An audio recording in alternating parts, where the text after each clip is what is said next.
Well, hello YouTube, it's me, Fortmaster, and welcome back to another Misty Sparkles reaction, and this is Why Gaster Matters to Deltarune Part 4, which, this is one of those videos I was not expecting, even though it did come out a couple of weeks ago, because it seemed like, again, like Misty Sparkles made Part 3 literally not that long ago.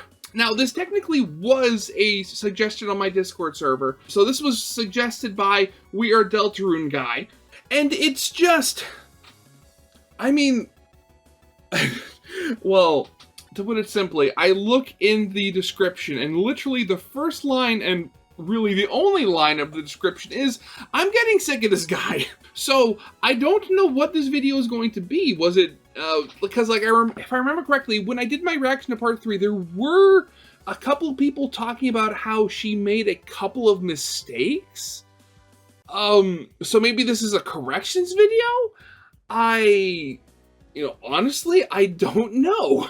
But I mean, honestly, it's one of those things, like, I do like Misty Sparkles, and, like, granted, I've only watched her, like, Gaster videos, and I probably should watch some of her other videos as well, because they do look pretty good.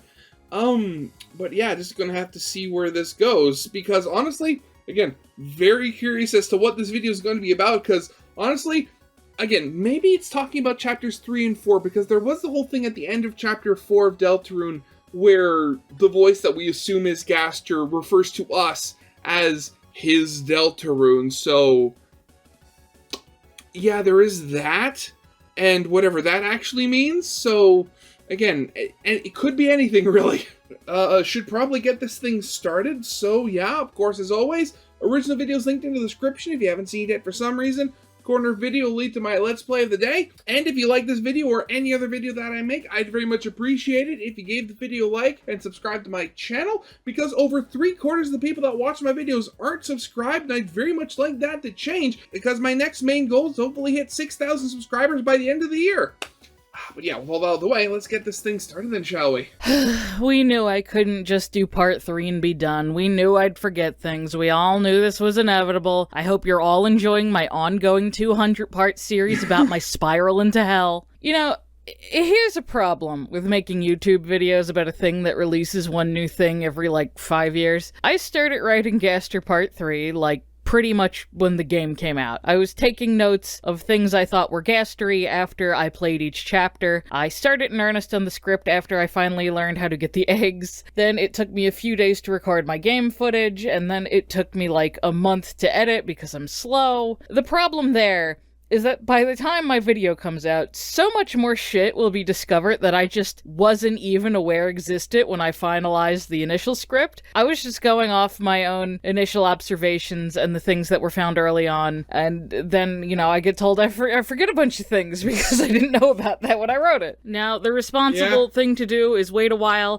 people find things in the game and continue taking notes, but I don't work very fast, and I was afraid if I waited too long, Deltarune's post-chapter release surge in popularity would wane and my video would get little attention. The internet moves too fast, everything is chewed up and spit back out within a week, so I don't know if as many people are gonna watch a part 4 of this goddamn thing, but I have to make it if I want my documentation of this stupid character to be complete. So I think how these are going to work is a chapter will come out, I make a video on my initial observations, and then I make another video with all the things that were discovered that I missed because I was busy editing that video. It's like how Smash Ultimate immediately started development right after the Smash Wii U DLC was finished. That's how this is gonna work, but worse.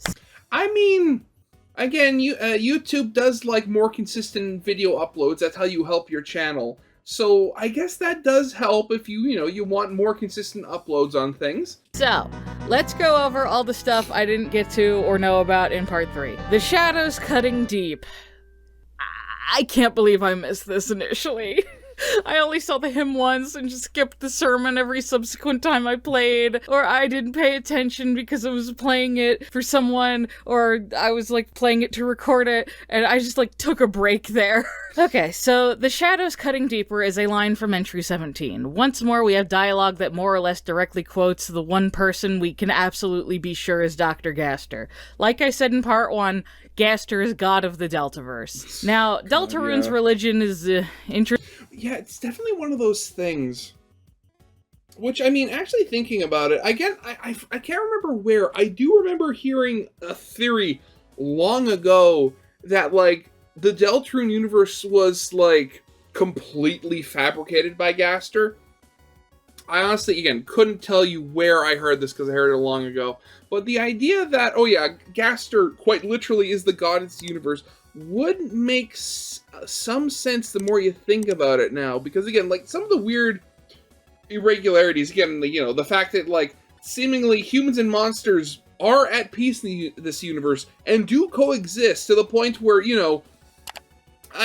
there were books for monsters on how to care for humans, but, like, seemingly you have Hometown, which seemingly takes place from every, like, little map we have seen, like, seemingly in the United States, but there's, like, virtually no humans, so unless there's, like, massive segregation going on, like, why...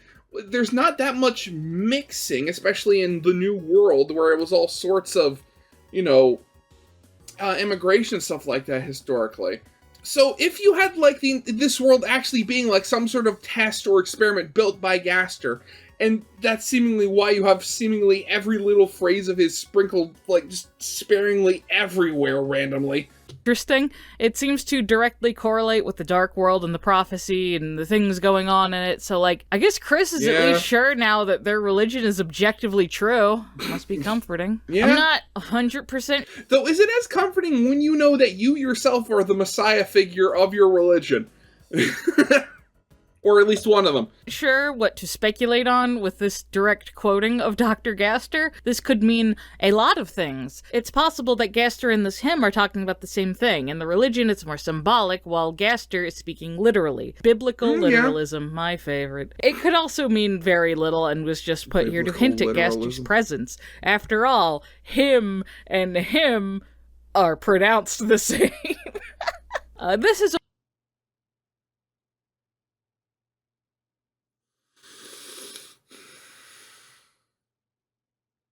I honestly did not even think of that. I honestly did not. a more information needed thing, but it's jotted down. It's in the notes and underlined. Don't worry. Okay, people said I forgot to talk about the dialogue possibly Gaster has if you lose to the night. Okay, yes, I didn't read it out loud, but I showed it several times in the video, even making a jokey edit, getting overexcited about him saying very interesting. Look, I know it's easier to just listen to videos while doing something else, but at least watch it visually once. Yeah, I guess I should have read it out, though. Let's do it. Very interesting. Your loss here is all but guaranteed, and yet you persist. If you are so determined to try once more, then shall we hasten? And if you lose again... And so you meet with the same fate. Shall you try once more? And if you don't have the Shadow Mantle... Very interesting. You are missing something important. You won't win like this. Still, will you persist? And if you almost win, but not quite... Incredible. I felt it there, shining. Your power, a little further. Aside from very interesting... Very interesting again. That is just Hallmark... Gaster at this point. Like, if we see very interesting or very, very interesting in any other context in the game, like, the Gaster's going to be connected to it, which, I pray and dread the day where we see another random character just say that out loud, and I know that the fandom will go absolutely insane because of it. Which is, very, very interesting. This doesn't really give us any hints towards Gaster. The whole situation, I suppose, is interesting in itself, which is why I speculated Gaster and the Knight are perhaps at odds with each other, but my personal questline is more to prove that Gaster is for sure the mystery voice, and not so much to speculate on his relationship with the Knight, or painstakingly read out every single bit of his dialogue. I don't know what Gaster is doing. Kind of good. Theorizing about that should be a very small part of what I'm doing, and I need to just start getting the shit in editing. Another thing I was told I forgot was the Mystery Voices comments if you didn't get any achievements in the PlayStation version. Interesting. You failed to achieve any marks. What are you? I very much look forward to the next. Honestly, I think that given that's exclusive to like the PlayStation version, which is the only version that has achievements, I very much think that's I don't think that's canon so much as it is just like poking fun at the player themselves. That's it. Nothing really here that provides any evidence of anything, but I kept being told I forgot about it, so there you go. I mean, don't get me wrong, I do enjoy that Gaster talks like a poet that just took an upper, and for good measure I'll read his ending dialogue so our documentation is complete. Well done.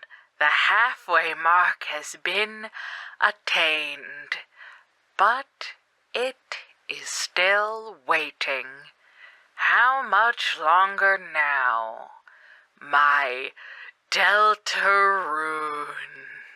Something I also found out is that Mystery Voice seemingly considers the eggs an issue. This is possibly evidence that Eggman is not the Mystery Voice and therefore not Gaster. I kind of was thinking that he probably was an Eggman after Eggman spoke to us in Chapter 3, and this is possibly further evidence of that. You know, I can totally see that, but just literally like a couple of days ago, I came across a YouTube short, like voicing over a comic, where it depicts the Eggman as sort of like looking like Gaster, and it kind of like goes over, like it kind of voices over his like dialogue, and I love the depiction. It's like really funny. On Thursday, I go to sell the donuts. On Friday, I toss the leftovers in the dumpster. On Saturday, I let it cool on the windowsill. On Sunday, I harvest the wheat. Hold your breath, head to the left, and count backwards to 100. Did you remember to write that down? How very kind of you. The Forgotten Man's dialogue isn't the most Gastery, as he talks like a poet that just took a downer, and he strikes me as more of a metaphorical thing than something literal and straightforward. I mean, for all we know, it could be a part of Gaster, again, scattered across time and space. It could be, well, where the scientist part of Gaster is, you know, the poet on an upper, you have this other part of Gaster that's just very sad and depressed because he was forgotten about. Something about him calling himself the Forgotten Man and spouting off a lot of weird sentences that don't make total sense screams, this is symbolic to me. Not to say that the Forgotten Man isn't literally a character, he seems to physically exist, just more so that his role is symbolic for something. He may simply exist as his own little thing, an almost literal Easter egg that helps to play into the game's larger theme of isolation, abandonment, and the fear of being forgotten. If it is the case that Gaster and Eggman are definitely not the same person, I'm not sure if I should even keep documenting Eggman in these. I will have to see what Chapter 5 gives us before making that decision. Some were confused that I didn't address Friend, the mysterious entity that kind of looks like Endogeny, properly. Look, I personally need to learn just to make peace with the fact that people will misunderstand me, and this is the nature of being anyone who makes anything online, but I need to make something about these stupid videos clear. I am not here to catalog every weird or mysterious thing in Deltarune and humor every last vague unprovable theory. Yeah, these videos are purely about Gaster. That's the one thing I've come to understand about every time I've watched them. I am here to track Gaster and the beings that might possibly be him and his possible significance to the story. Sometimes that'll just go off on a giant ADHD tangent, like I probably went way too into the night in Part 3 when they're almost certainly not Gaster. It was irrelevant, and this is a me problem I need to sort out in editing. Look, yeah. Friend is definitely up to something. Their pink and yellow eyes probably tell us something about Spamton. Maybe he's the thing that drove the Short Kings insane, God knows. This is just one of those things, though, that will only ever be wild, aimless guessing until we get more about them revealed to us by the actual narrative, because we know functionally nothing about this thing right now. I don't know if they have anything to do with Gaster. Why do they look like Endogeny? Why are they here? I don't know. If it gets any more Gastery in future chapters, I'll let you know. Honestly, it's one of those things, like, I know that if you play Deltarune in, like, widescreen, or you play it on, like, on the consoles on a big TV, it has, like, the border around that changes. And I know when you're fighting the Titan in Chapter 4, like, you have the border change whenever you attack it, like, the eyes in the borders light up and stuff like that. I really want that to be a thing in future chapters, where there's one chapter, like in like a future chapter, an area where it has a border that's like very vaguely Gaster-like, but then when you do one thing, then it becomes very Gaster-like. Or very, very Gaster-like, as I should be saying. Speaking of being unable to make peace with being misunderstood because I'm bad at explaining myself, I want to make something clear. When I said I was losing faith in Gaster, I didn't mean that I literally thought he was going to end up doing nothing. I was saying that basically I think that the story is just going to be bigger than him, that the narrative's purpose is not to lead us to Gaster. Just before Chapter 1 came out and we got him talking to us on Twitter, that's how it felt. It felt like this was going to be a game revealing Gaster to us. And that's a feeling I held on to for a while, but now, after 4 chapters of deep emotional baggage, it's clear he's not the most important thing going on. This is not a game purely about lore. Thank Christ, I'm sick of those things. However, he will be with us here, always, holding our hand in his possibly stigmatized hand, leading us quietly through the dark to solve a bunch of sad teenagers' problems. Again, I am sad that, I mean, maybe, again, I do want actual answers. Again, like, he's been teased and just for so long. But at the same time, I could totally see if Gaster is just sort of like an alternate version of Toby's, like, in-game persona, almost. Like, in, like, scenes where the dog isn't... It wouldn't fit to have, like, the little white annoying dog. You have Gaster kind of, like, leading the way. Like, they're, like, 2 sides of the same coin, the same Toby coin, almost. Sans, the night has escaped. Recruit a team of teenagers who are sad and lonely. Another interesting little thing Too much pink energy is dangerous. is that I believe Gaster and Des, no matter who or where she is, have some sort of connection as well, because it's possible that both can only exist in the files and code of the game, and occasionally desperately try to connect to the actual part of the game the player sees, with Gaster being more successful in that regard because he's probably been around longer. As you know, Gaster in Undertale only exists in its files and in Entry 17, also known as room_Gaster. Dialogue you have to manually manipulate the files to get. I believe December Holiday is also in the code in a similar way. In Chapter 1, there is a string of code called unused. Where am I? Yeah, Hello? Anyone? Is anyone out there? Again, it's the whole thing where I've theorized that, again, Des is broken across time and space in a very similar way to Gaster, and that the night is like a piece of her that's still in the game, whether it's like if her body without the soul or just a piece of her or something like that. Honestly, so much. There is like so much. Again, stigmatized hands on the night. It's just, Toby, what are you doing? Someone! Anyone! Can anyone hear me? It's dark. It's so dark here. Someone, anyone, if you can hear me, say something, please.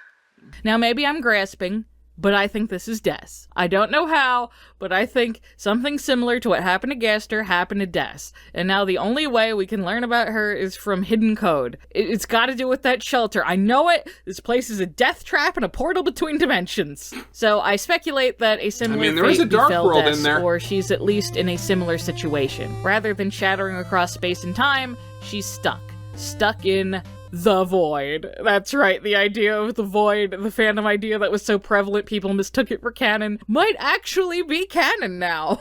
I mean, if we've seen anything about, Mike in Chapter 4, and, like, taking aspects of, like, really adamant, fandom ideas and stuff like that, and actually making it canon, who knows? I mean, Toby's had the main idea for the story in the game for a long time, but who's to say that, the fandom can't be so, like, prevalent and powerful that he can't, end up changing some things a little bit along the way? Who knows? Now, of course, we don't know that this is Des, but, I have a pretty good hunch. Let's add it to the I'm crazy wall. If the knight is Des, I imagine she's trapped, like, inside the knight, unaware of what they're doing, but she is unknowingly their beating heart, their soul. They are manifesting her most bitter thoughts and desires, desperate to free her. And it'll be like the end of the second Ava rebuild movie where Shinji has to claw his way into the Ava that Rei is trapped in and forcibly pull her out, setting off the apocalypse, where the three heroes stand at the end of the world to banish the angels' heaven. The piece of the prophecy Gaster told us long ago on the Deltarune website, or something. In the B rank room, if you put in 1,225 points, you go into the machine and find a secret maze with no boundaries. There is a single little machine in there that spits out a dark triangle that falls through Chris's hand. You couldn't find it. You couldn't find your hand.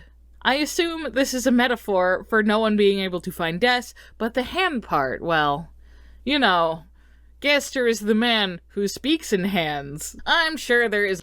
Again, there has been so much talk and theorizing about Chris losing their hand at some point in the game. And I just... If that does happen, I can't see it happening any sooner than, like, near the very end of the game or something like that. Like, it being like, oh, like maybe halfway through, like, chapter 6 or something, Chris loses their hand, and then, like, the rest of the game is you trying to, like, finish the prophecy, or finish it, like, without it or something like that, and you're, like, very hampered because of it. There's a million other little tiny things that one could interpret as pointing to Gaster, but God, yeah, you know, God, I heard that one before. think I need to take this series back to where it was in my painfully slow-paced first video on the subject, and provide the facts of what we are presented with, and then maybe a little speculation and theory where appropriate, should I be able to devise a joke I like around them. I got way too into theory starting in part 2, and realer too into theory in part 3, and just going into every weird little thing regardless of whether or not it was directly connected to Gaster. And that's just not where my strengths lie. I'm here to document him, to follow him. I am a follower of Gaster. Right now, you're a goner?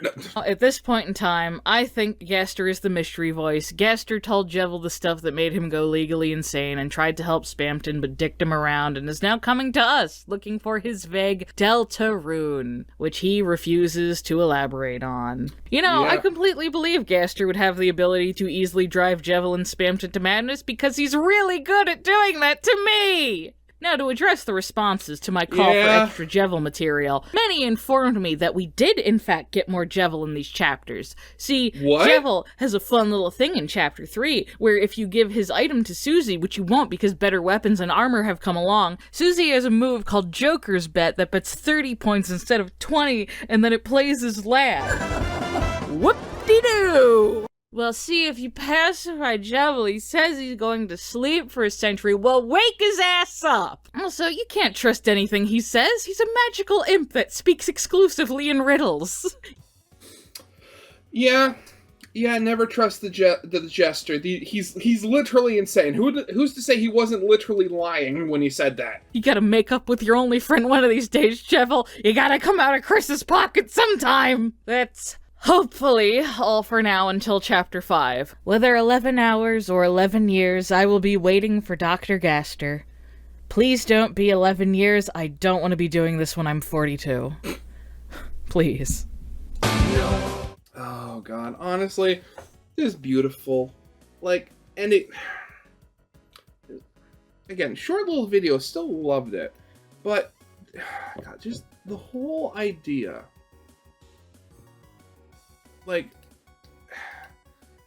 I'm with Misty on there, where just I was really hoping that we'd get some solid, just proof about Gaster, because, again, it's one of those things where, for the long, and just sort of, with the desk connections, and it was, where, for the good portion of, this game's life, Des was not actually spoken about, at all.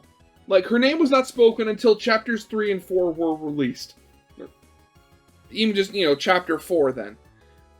But at this point, Dr. Gaster has never actually been officially stated or named at all in this game. Or undertale, at all. And I really And I want something concrete. I want something that isn't just, like, little bits of just fluff that the fandom has just put together over the literal decade that Undertale has existed. Like, I want something concrete here. God, Gaster, I mean, I love what you've done with the place. I just want to know for sure what you've actually done. God. But yeah, that's definitely going to be it for now. So yeah, I hope you guys liked. If you did, leave a like, subscribe if you have not, and I'll see you guys next time. Goodbye.